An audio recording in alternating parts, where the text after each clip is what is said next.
Therefore, victory will still hinge upon Mr. Trailblazer and Miss Cyrene. Go on. Maybe we're thinking about the same thing.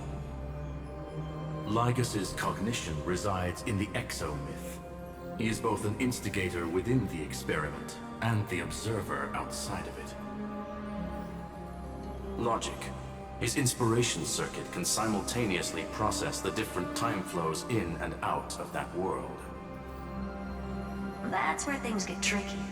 He simultaneously exists in two different timelines, where the internal clocks are wildly different. That old Intellitron's neurons have completely gotten used to that over this prolonged experiment. And that's why he holds home field advantage. You and I should be able to manage that too, if given more time. Unfortunately, there's no if, and we don't have more time. That's why we need to change our way of thinking and turn his advantage into a weakness. The key lies in memories, right? Oh? You caught on quick.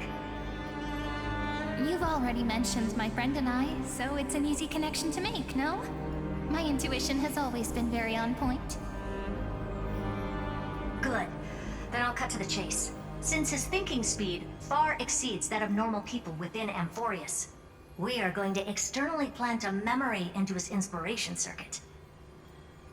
Then, command it to loop endlessly until he gives in. Even the most flexible and sturdy inspiration circuit cannot withstand the traffic of a full-on information flood. When the amount of information exceeds his cognition filter's capacities, he will have no choice but to focus on processing this memory. That's when the parallel processing advantage he gained via Amphorius will completely destroy him. An image from a person's memory played in real time might only be a second for us. But for him in Amphorian time, it could be millions or even billions of calculations. He won't be able to do anything but watch as he's locked into this prison forged by memories. Then we can entrap him in the same kind of cycle as the heroes were in, and get him to experience loneliness and pain in that endless recurrence. It's my greatest honor to be on the same page as the geniuses.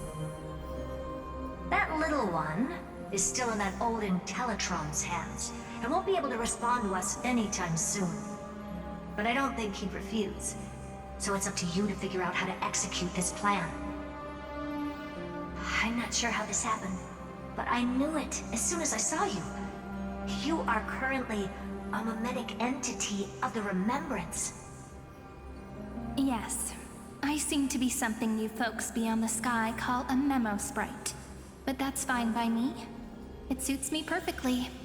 I can serve as the vessel of memories, and do my part for the final battle. But before that, we have to tell you. The path characteristic you exhibit is very special.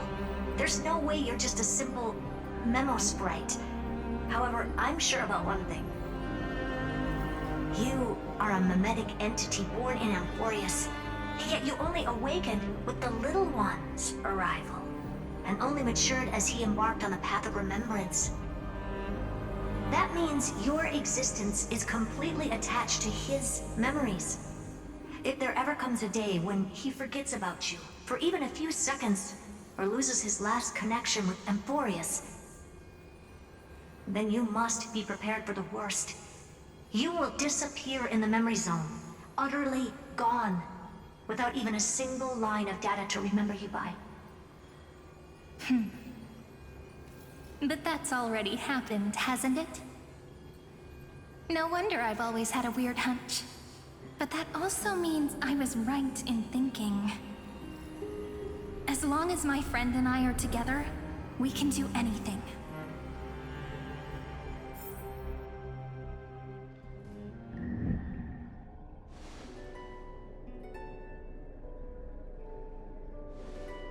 Long time no see, friend. Did you miss me while you were away?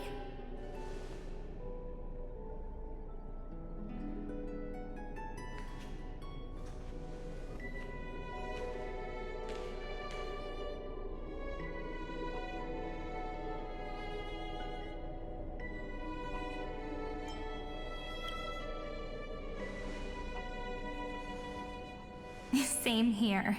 I've been waiting for you for 1,000 years. Like how everyone in Emporius was also waiting for the Deliverer's return. You probably already knew about the genius's plans for that memory. I had to hide really well in a corner in time so Lagus wouldn't find me, and wait for the right opportunity.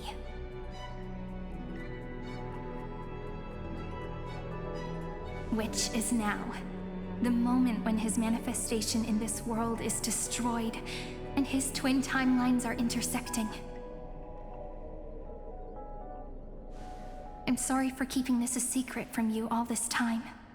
I'll tell you the entire, unedited story of this millennium as an apology after this is all over. But for now, let's join hands and complete the final step with the power of the remembrance.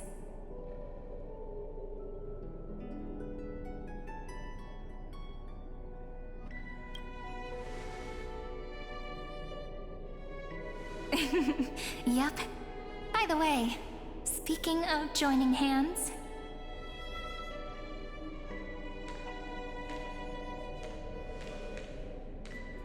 Can I please do something before we go on stage?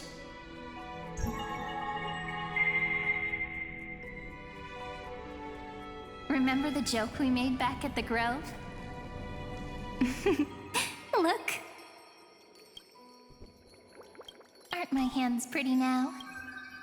What a fascinating feeling.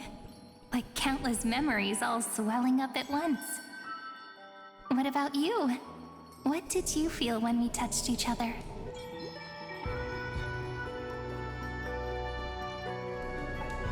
Really? That makes me really happy. If memories can move people, then it must have been a happy memory, right? Now, please remember what you're feeling right now. Write it down in your heart and keep it there. Memories you want to treasure will never fade away. Even if immersed in the long river of time, these memories will still leave traces of their existence. So, if the view in your memory ever grows fuzzy, just reach out and touch it. It's like reading bedtime stories together at night. It wipes away the chill of passing time, sharpens the outline of memory, and restores its power to nourish the spirit.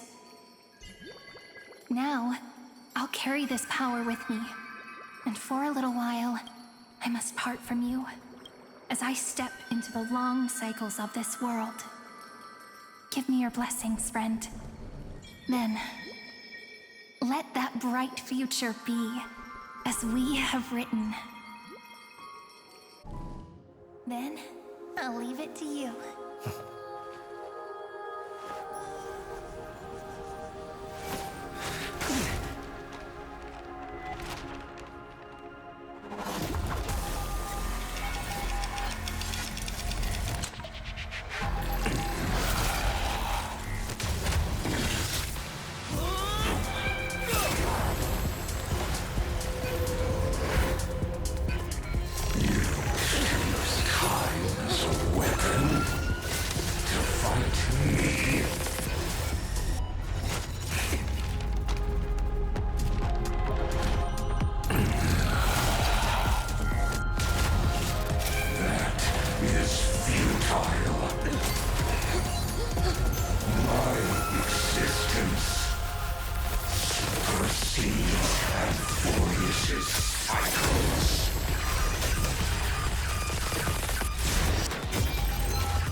Plays are like this.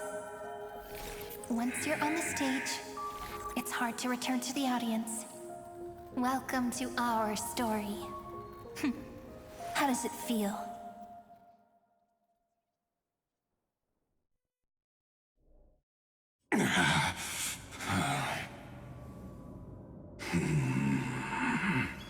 Even the authority of time cannot command the entire scepter, nor can it plunge the Amphorian extrapolation into a loop. If this was no system malfunction, then was I implanted with a mimetic entity of the remembrance? You guessed it right away. As expected from someone people call the first genius. I'm gonna keep doing what I just did if you don't stop, you know. My friend and I won't allow you to leave this memory, no matter what happens. Which means you are now trapped, Lord Xandar. An elegant idea, and an exquisite execution. Regrettably, it is you who are restrained by time, not me. Know that patience is my greatest weapon. Waiting and victory are the same for me. You will crumble before I do in this moment stretched out to an eternity, just like Kazlana will. Yet all I need to do is to wait, as yet another futile bug falls down the cliff and into the bottomless abyss. Now I'm a pink bug? My looks are seriously changing all the time. But you're not wrong. We're definitely not gonna solve the problem if we just put you in another prison. So that's why we never wanted to do that in the first place. I shall answer your confusion purely out of my respect for those who came before me. Have you heard of the synesthesia dreamscape in the Asdana system? Interestingly, in the distant past, that place once had a prison too. Life forms living in that environment, abundant with memoria, have a chance to connect their perceptions with each other's. Even across great spatial divides, they're able to detect shifts in one another's states. I call this phenomenon memory zone entanglement. In Asdana, people made use of that phenomenon to build a nation within a dream. After adding in the catalysts of harmony and remembrance, that is. Is that how you walked into my prison cell? Using those same principles? I would much rather call this location our negotiation table, Lord Xandar. Nonetheless, your hypothesis is correct. We happen to have an ally skilled in tuning, while the Trailblazer and Miss Cyrene both have an astonishing amount of resolve, which I'm sure you can testify to. I am also sure that with the support of such a resolute memo sprite, our conversation can last for a long, long time. I'm the best at listening to stories, you know? I'll leave the exciting clash of the erudition to you two geniuses. A brainstorm? I like it. And it's 2 against 1? Well, I like it even more. Let's talk, Xandar. Take a guess. How much do you reckon we can dig out of your brain before the next second? And how many ways can we find to deal with you?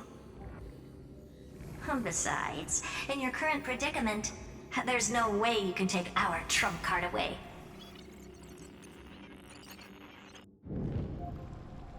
Go, little one. Go. Overturn the Era Nova. Lycurgus disappeared? It seems you had conducted a secret hunt in the depths that even I cannot reach. In that case, go. Swim onward and give this campaign a fitting end.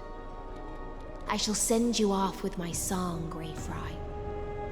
May this song penetrate time and become the prelude to the new world.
Gladiorum, you have completed your duty.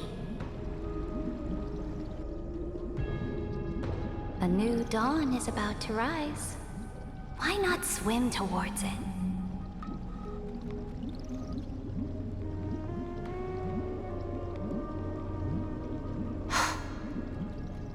You died long ago, Imperator. Depart from my mind. But your duty towards the Imperator did not die with me. That duty will bind you no more. You will be able to hold for yourself one grandiose feast after another in the endless days to come.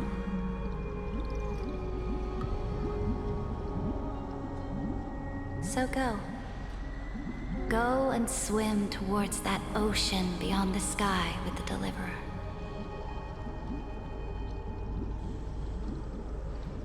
Is this?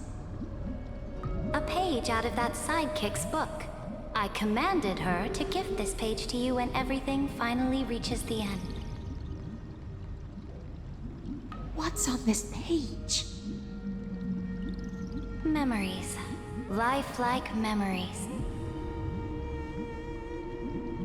That sidekick found me after the bloody feast 1,000 years ago and showed me her diary. I saw within that notebook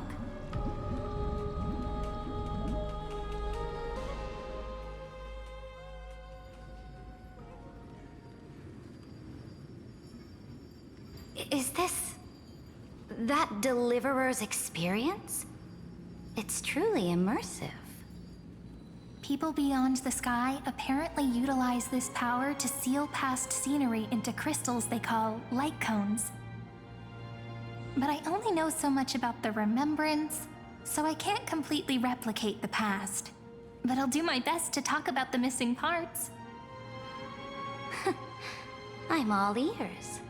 Go on then. Do your best. But if your chatter gets too boring, or if I deem it offensive, then law will become forever. Got it.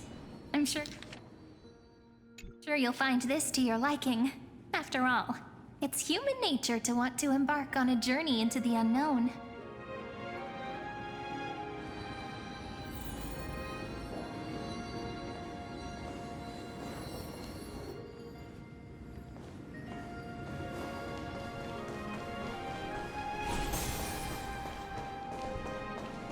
A direct offensive, or crush them from the flanks. A direct offensive, or crush them from the flanks. What brightly colored annals. The journey of the Deliverer's conquest. Let me partake in it. Is this a fortress in the sky? This is the first step of my friend's journey among the starry seas. This place is called the Herta Space Station. Just think of it as a supersized grove of Epiphany. Oh, so it's the territory of that witch. She and another Antikytherian lent me a helping hand back at the banquet. Look, over there. Looks like he's talking to Madame Herta in his memory. Let's go listen to what she thinks about this world, all constructed by eons and paths. Are you telling me that woman is Herta? She seems shorter than I remember.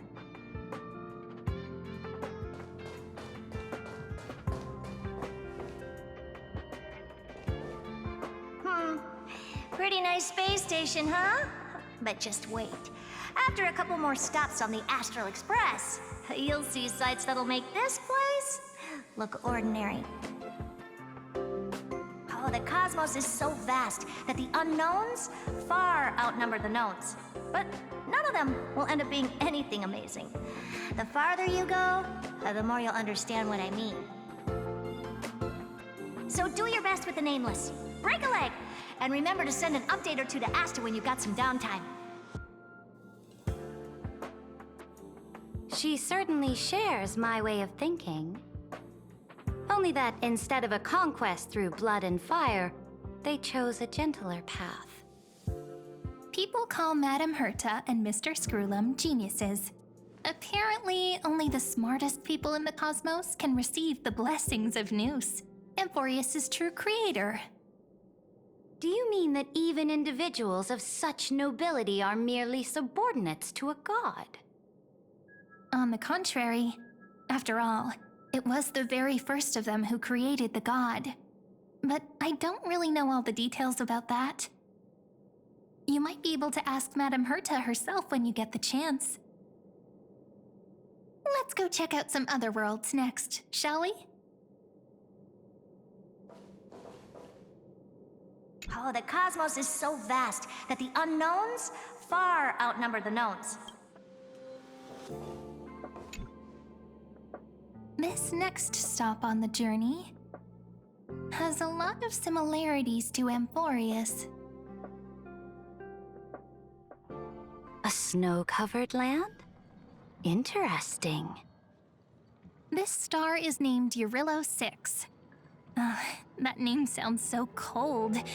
Belobog sounds better. The girl we see here holds a similar station to you, Imperator. She's the supreme guardian of this world, a leader who took up the mantle of government during a disaster. I did not expect the Empress of this world to be so young. Well, your appearance isn't much older. The object in the distance resembles Nikador. Is it a weapon? No, it's called... Right! The Geological Reconstruction Unit. Just Giorios' Titankin? Disappointing.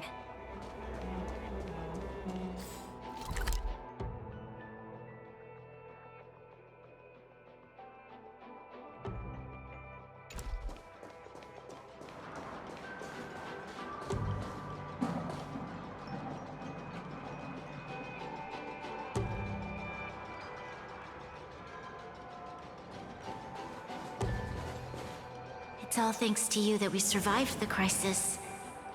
The collaboration with the IPC is both an opportunity and a challenge. Nonetheless, it's an important step in our journey back into the universe. This world was sealed beneath its sky just like Amphorius was, and they only managed to reconnect with the stars when the Nameless arrived. That IPC she spoke of, is it a more powerful organization? Yes, the IPC conquered many worlds through trade, and opened up a vast territory that way. There are many such powerful alliances beyond Amphorius, and they all walk on roads different from the destruction. Coming back to the Supreme Guardian and her Belobog, didn't they find a peaceful way to enter the interstellar community? That cannot be true. That IPC would never have grown so big on trade alone. It may pretend to be a wealthy merchant with clean hands, but I am willing to bet that it grew fat on gory oppression and bloodshed. Its path of conquest must have had no mercy for the weak and would have destroyed them if needed. Are you telling me that this snowland never thought about tossing its dignity to the wind and kneeling to the IPC? I will not believe it. I will never allow the Imperator's empire to be sullied by others. Amphorius must become a power so strong that no interstellar foreigner would dare to look down upon us. Imperator, Belobog isn't as weak as you imagine. Listen. I indeed hesitated. But now I understand what we must do. Belobog must learn how to walk on her own until she no longer needs the support of others and can stand on her 2 feet among the stars. Even if I may not live to see it, I believe such a day will surely come. They still have their dignity intact. One day, that hope will melt through the ice and help them into a prosperous tomorrow. But The order of the cosmos is already set in stone. The old laws decree that only the strong survive, binding the weak in an unbroken chain, until they wither and turn to dust. Unless they embrace the power of the destruction. Amphorius must shatter the old law and become the new order among the stars. Speaking of the Order, another one of my friend's companions may be able to enlighten you further on that. Let's go to the next page.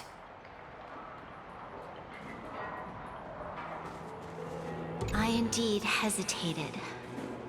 But now I understand.